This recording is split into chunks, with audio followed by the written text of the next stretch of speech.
Manipur lengak saugatpagi mayokta MLA Khauti gi mayumna nupi miyam thomjlakre Khongjang jangsinba nupi sing CVDF ki miyoi singna Kongpakna Kaoduna phusebigi video viral oirakre CM ga Kokizau leader singa wari sanaki haiba aranmani Wi-Fi community ki member ama oiriba hanagi Manipur gi DGP oiramba Sursampur ashigi MLA LM Khauti na Manipur lengak ta sogatpigi mayokta Wi-Fi women association BHWA na Khongjang sangsinduna MLA gi yumda thomjilakpadi gi sauna irang thokre MLA LM Khauti na Minister Y Khemsana lusingba Manipur lengak ta sogatpigi mayokta Wi-Fi women association wakat mi pham duna Khongjang sangsindba ga loinana Sursampur town na leiriba LM Khauti gi yum tamna thomjilakhi mafam aduna hanana ngak sendunu yamlaba security personnel sing leina yamlaba nupi sing aduna leptana thomjilakpadagi security personnel amadi Khongjang sangsiliba nupi sing akan mamona monakhi miyam tan khaina bahonabada security personnel sing tear gas cell masing khangdana kapki Khongjang sangsiliba nupi miyam aduna Manipur lengak ti MLA LM Khauti na sogatpa adubu kana yaningdabigi kholaw sing lawbuga loinana ani masamaki miyamgi thajaba manghan misakni haina sai thangba tawki loinana khudakta MLA pham thadoknaba demand tawbaga loinana karigumba pham thadoktaba tarabati hena akanba Khongjang sangsingani haina association asigi maikaidigi phungdorakli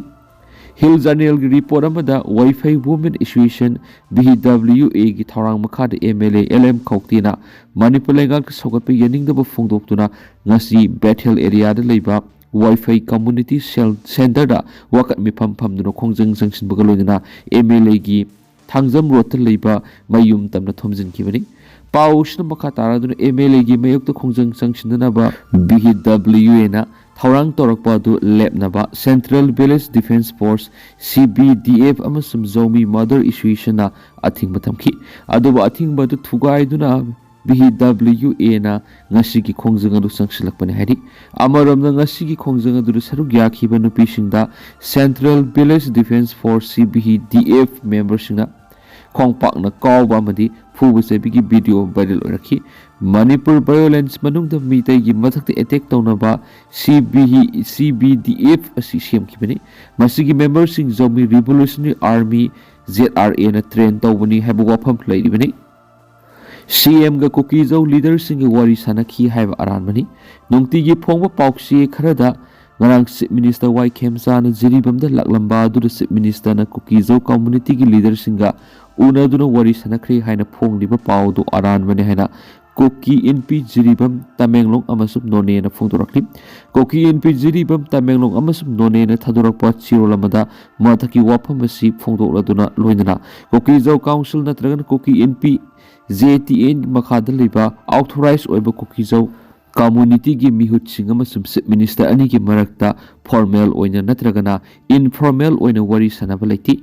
Zairon gi khunja singa masum Mar tribe ki lanai miyoi kharaga Chief Minister ga unaduna wari sanabana Kokizau community gi leader singi wari sanai haiba yaroi Kokizau council natragana Koki NP JTN gi ayaba yauduna jiribamda leiriba lanai miyoi amatana Kokizau community gi mot sinbi yaro henesu phongdorakli Siolosina makha taraduna Manipur ingtapa puraknaba Chief Minister na phongdokhibu wafam adubadi taram oi adubu ta siengbadi haujik thokliba conflict asigi saitheng sauna nangliba sauna phangliba Kokizau community gi justice security amadi accountability puraktana ingtapa purakpa ngamloi haiba loinana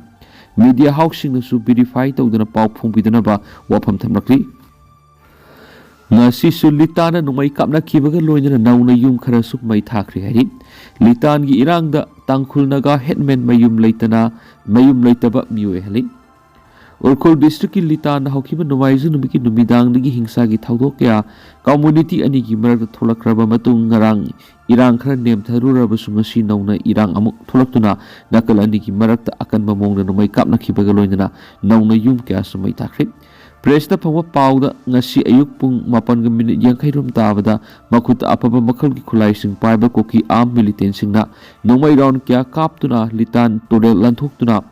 mayoknaba turel nakal da leiriba tangkhul community gi volunteer sing leiriba maphamda sangsingki masigi matung nakalani gi marakta pung ahumlum nomai kapnakhi maraksida yum khara su mai thaki ani ꯑꯁꯤꯒꯨꯝꯕ ꯆꯩꯔꯥꯛꯁꯤꯗ ꯇꯥꯡꯈꯨꯜ ꯅꯨꯄꯤ ꯀꯌꯥꯒ security ꯄꯔꯁꯣꯅꯦꯜꯁꯤꯡꯒꯤ ꯃꯐꯝ ꯈꯔꯗ ꯑꯀꯟꯕ ꯃꯑꯣꯡꯗ ꯃꯨꯠꯅꯈꯤ꯫ ꯅꯨꯄꯤ ꯃꯤꯌꯥꯝ ꯇꯟꯈꯥꯏꯅꯕ ꯍꯣꯠꯅꯕꯗ ꯁꯦꯀꯨꯔꯤꯇꯤ ꯄꯔꯁꯣꯅꯦꯜꯁꯤꯡꯅ ꯇꯤꯌꯔ ꯒ꯭ꯌꯥꯁ ꯁꯦꯜꯁꯤꯡ ꯀꯥꯞꯈꯤ꯫ ꯅꯤꯡꯁꯤꯡꯕ ꯌꯥꯏ ꯊꯥ ꯑꯁꯤꯒꯤ 3ꯒꯤ ꯅꯨꯃꯤꯗꯥꯡꯗ ꯂꯤꯇꯥꯟ ꯁꯔꯩꯈꯣꯡ ꯚꯤꯂꯦꯖꯇ ꯇꯥꯡꯈꯨꯜ ꯃꯤꯑꯣꯏ ꯑꯃ ꯀꯨꯀꯤ ꯃꯤꯑꯣꯏ ꯈꯔꯅ ꯐꯨꯔꯛꯄꯗꯒꯤ ꯇꯥꯡꯈꯨꯜ ꯑꯃꯁꯨꯡ ꯀꯨꯀꯤ ꯀꯝꯃꯨꯅꯤꯇꯤ ꯑꯅꯤꯒꯤ ꯃꯔꯛꯇ ꯆꯥꯎꯅ ꯈꯨꯠꯊꯣꯛꯅꯔꯛꯄꯒꯤ ꯌꯨꯝ 50ꯒꯤ ꯃꯊꯛꯇ ꯃꯩ ꯊꯥꯗꯨꯅ ꯑꯣꯟꯈ꯭ꯔꯕꯅꯤ꯫ ꯂꯣꯏꯅꯅ ꯀꯝꯃꯨꯅꯤꯇꯤ ꯑꯅꯤꯃꯛꯀꯤ ꯃꯤꯑꯣꯏꯆꯥ ꯀꯌꯥꯅ ꯃꯌꯨꯝ ꯊꯥꯗꯣꯛꯇꯨꯅ ꯁꯥꯐꯒꯗꯕ ꯌꯨꯝꯊꯪꯅꯕ ꯈꯨꯜꯁꯤꯡꯗ ꯆꯪꯖꯐꯝ ꯂꯧꯗꯨꯅ ꯂꯩꯔꯤꯕꯅꯤ꯫ ꯂꯩꯉꯥꯛꯀꯤ ꯃꯥꯏꯀꯩꯗꯒꯤ ꯁꯦꯟꯇ꯭ꯔꯦꯜ ꯁꯦꯀꯨꯔꯤꯇꯤ ꯐꯣꯔꯁ ꯀꯌꯥ ꯃꯐꯝ ꯑꯗꯨꯗ ꯊꯥꯖꯤꯟꯗꯨꯅ ꯉꯥꯛꯁꯦꯟꯕꯒꯤ ꯑꯀꯟꯕ ꯊꯕꯛ ꯂꯧꯈꯠꯂꯤꯕꯅꯤ꯫ ꯂꯣꯏꯅꯅ ꯎꯈ꯭ꯔꯨꯜ ꯗꯤꯁꯇ꯭ꯔꯤꯛ ꯃꯦꯖꯤꯁꯇ꯭ꯔꯦꯠꯅ ꯂꯤꯇꯥꯟꯗ ꯃꯇꯝ ꯀꯛꯇꯅ ꯀꯥꯔꯐ꯭ꯌꯨ ꯊꯝꯕꯒ ꯂꯣꯏꯅꯅ ꯀꯥꯝꯖꯣꯡ ꯑꯃꯁꯨꯡ ꯀꯥꯡꯄꯣꯛꯄꯤ ꯗꯤꯁꯇ꯭ꯔꯤꯛꯇ ꯅꯨꯃꯤꯠ 5ꯅꯤꯒꯤ ꯃꯣꯕꯥꯏꯜ ꯏꯟꯇꯔꯅꯦꯠ ꯁꯔꯚꯤꯁ ꯑꯊꯤꯡꯕ ꯊꯝꯂꯤꯕꯅꯤ꯫ ꯃꯅꯤꯄꯨꯔ ꯀ꯭ꯔꯥꯏꯁꯤꯁ ꯑꯁꯤꯗ MLAꯁꯤꯡꯅ ꯄꯣꯂꯤꯇꯤꯀꯦꯜ ꯃꯦꯆꯨꯔꯤꯇꯤ ꯎꯠꯄ ꯃꯊꯧ ꯇꯥꯏ MP ꯕꯤꯃꯣꯜ꯫ ꯍꯧꯖꯤꯛ ꯂꯤꯇꯥꯟꯗ ꯊꯣꯛꯂꯤꯕ ꯊꯧꯗꯣꯛ ꯑꯁꯤꯒ ꯃꯔꯤ ꯂꯩꯅꯅ ꯀꯨꯀꯤ ꯑꯃꯗꯤ ꯅꯥꯒꯥ MLAꯁꯤꯡꯒꯤ ꯃꯔꯛꯇ ꯂꯩꯔꯤꯕ ꯄꯣꯂꯤꯇꯤꯀꯦꯜ ꯃꯦꯆꯨꯔꯤꯇꯤ ꯑꯁꯤ ꯏꯪ 2023ꯒꯤ ꯃꯦ 3ꯗꯒꯤ ꯊꯣꯛꯂꯛꯂꯤꯕ ꯂꯥꯟ ꯑꯁꯤꯗꯁꯨ ꯎꯠꯄ ꯃꯊꯧ ꯇꯥꯏ ꯍꯥꯏꯅ ꯂꯣꯛ ꯁꯚꯥꯒꯤ MP ꯗꯣꯛꯇꯔ ꯑꯉꯣꯝꯆꯥ ꯕꯤꯃꯣꯜ ꯑꯀꯣꯏꯖꯝꯅ ꯐꯣꯡꯗꯣꯔꯛꯂꯤ꯫ ꯀꯩꯁꯥꯝꯊꯣꯡ ꯇꯣꯞ ꯂꯩꯔꯛ ꯃꯆꯤꯟꯗ ꯂꯩꯕ ꯃꯁꯥꯒꯤ ꯌꯨꯝꯗ ꯄꯥꯡꯊꯣꯛꯈꯤꯕ ꯄꯥꯎꯃꯤꯁꯤꯡꯒ ꯎꯅꯕꯗ MP ꯕꯤꯃꯣꯜ ꯑꯀꯣꯏꯖꯝꯅ ꯍꯥꯏ ꯍꯧꯖꯤꯛ ꯂꯤꯇꯥꯟꯗ ꯊꯣꯛꯂꯤꯕ ꯊꯧꯗꯣꯛ ꯑꯁꯤꯗ ꯀꯨꯀꯤ ꯑꯃꯗꯤ ꯅꯥꯒꯥ MLAꯁꯤꯡ ꯎꯅꯗꯨꯅ ꯋꯥꯔꯤ ꯁꯥꯅꯗꯨꯅ ꯁꯪꯇꯥꯏꯅꯅꯕ ꯍꯣꯠꯅꯕ ꯑꯁꯤꯃꯛ ꯌꯥꯝꯅ ꯑꯐꯕ ꯈꯣꯡꯊꯥꯡ ꯑꯃꯅꯤ꯫ ꯃꯇꯥꯡ ꯑꯁꯤꯗ ꯎꯠꯂꯤꯕ ꯄꯣꯂꯤꯇꯤꯀꯦꯜ ꯃꯦꯆꯨꯔꯤꯇꯤ ꯑꯗꯨꯃꯛ ꯃꯅꯤꯄꯨꯔ ꯈꯨꯝꯖ ꯏꯪ 2023ꯒꯤ ꯃꯦ 3ꯗꯒꯤ ꯊꯣꯛꯂꯛꯂꯤꯕ ꯀ꯭ꯔꯥꯏꯁꯤꯁ ꯑꯁꯤꯗꯁꯨ ꯄꯣꯂꯤꯇꯤꯀꯦल ꯃꯦꯆꯨꯔꯤꯇꯤ ꯎꯠꯄ ꯃꯊꯧ ꯇꯥꯏ꯫ ꯃꯍꯥꯛꯅ ꯃꯈꯥ ꯇꯥꯔꯗꯨꯅ ꯍꯥꯏ ꯀꯨꯀꯤ ꯐꯨꯔꯨꯞꯀꯤ ꯂꯨꯞ ꯈꯔ ꯁꯁꯄꯦꯟꯁꯟ ꯑꯣꯐ ꯑꯣꯄꯔꯦꯁꯟ ꯁꯨꯗ ꯂꯩꯔꯤ ꯍꯥꯏꯔꯒ ꯃꯈꯨꯠꯇ ꯈꯨꯠꯂꯥꯏ ꯄꯥꯏꯁꯤꯟꯗꯨꯅ ꯂꯣꯅ ꯌꯥꯗꯕ ꯊꯕꯛ ꯇꯧꯕ ꯌꯨꯝꯃꯩ ꯊꯥꯕꯅꯆꯤꯡꯕ ꯆꯠꯊꯔꯛꯂꯤꯕꯁꯤꯡ ꯑꯁꯤꯒꯤ ꯃꯊꯛꯇ ꯂꯣꯒꯤ ꯑꯣꯏꯕ ꯂꯧꯈꯠꯐꯝ ꯊꯣꯛꯄ ꯊꯕꯛ ꯂꯧꯈꯠꯄꯤꯌꯨ꯫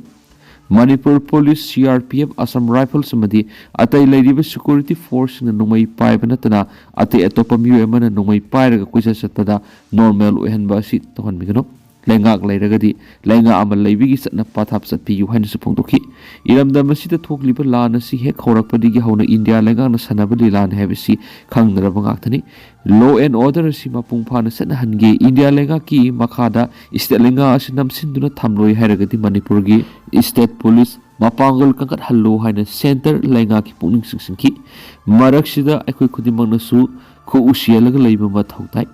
ꯃꯤꯠ ꯅꯥꯁꯤꯡꯅ ꯂꯩꯕ ꯑꯃ ꯆꯪꯉꯤ ꯍꯥꯏꯅꯁꯨ MP ꯕꯤꯃꯣꯜ ꯑꯀꯣꯏꯖꯝꯅ ꯃꯈꯥ ꯇꯥꯅ ꯆꯦꯛꯁꯤꯟ ꯋꯥꯐꯝ ꯊꯝꯂꯛꯂꯦ ꯍꯥꯏꯅꯁꯨ ꯄꯥꯎꯁꯤꯗ ꯄꯜꯂꯤ꯫